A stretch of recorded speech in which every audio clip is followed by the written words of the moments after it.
अल्लाह एगो बानी।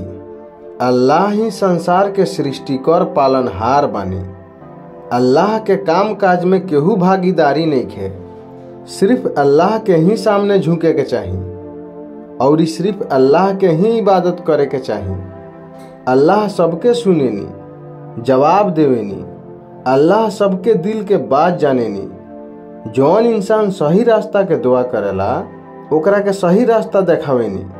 मरला के बाद हर इंसान के अल्लाह के पास ही लौटे के बा। ई जन्म कर्म के जन्म बा। यहाँ हमेशा कर्म के ही अनुसार फल ना मिलेला। मौत से जन्म के अंत होला।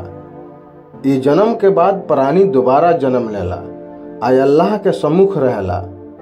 ओह दिन सब केहू के अपन कर्म अपना सामने दिखाई दी। सही सही हिसाब होई।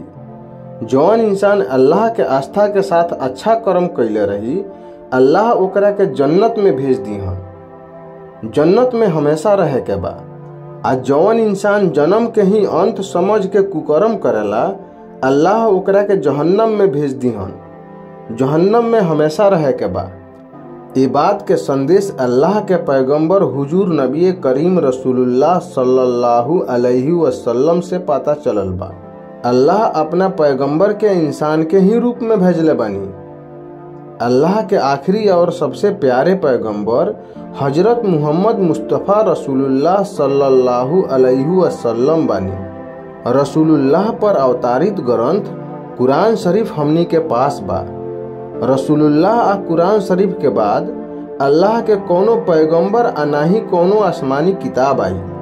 एगो महाप्रलय द्वारा इंसान के जन्म समाप्त हो जाई। जब कियामत आई तो सारा दुनिया खत्म हो जाई।